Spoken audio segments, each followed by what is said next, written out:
La description ne tient qu'un quelques mots. Mais des mots qui restent forts. Le 28 mai 2020, Guy Bedos s'est éteint à l'âge de 85 ans après plusieurs mois à lutter contre la maladie. Tandis que son fils Nicolas l'a aidé à mourir, celui-ci n'a jamais caché toute l'admiration qu'il avait pour lui reconnaissant toutefois un caractère étonnant.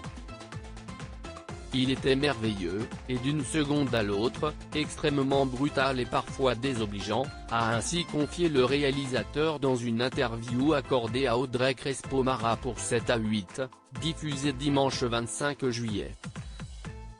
Un caractère que Guy Bedos n'a pas manqué de transmettre à son fils Nicolas, qui reconnaît une forme de susceptibilité héritée de son père, et qui est capable de modifier son comportement.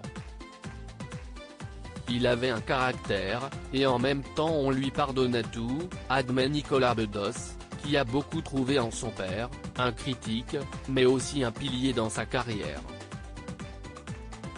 Ainsi, il explique avoir réussi à voler quelques moments de lucidité à celui-ci, notamment pour lui montrer son film La Belle Époque, sorti en 2019, pour lui demander son avis.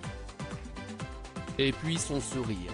Il n'a jamais eu honte de son fils, confie-t-il.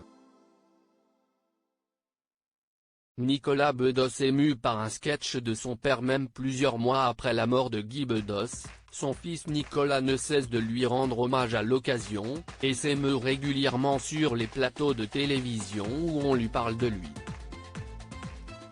Comme lors du Festival de Cannes, où il a présenté hors compétition le 3e volet de OSS 117, et où il a notamment découvert un sketch de Guy Bedos des plus étonnants, dans lequel il joue le rôle d'un jeune comédien fan du célèbre espion, créé par Jean Brousse en 1949.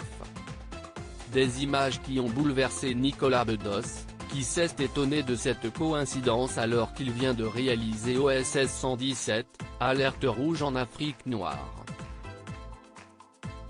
Si est-il incroyable. Si est-il déroutant.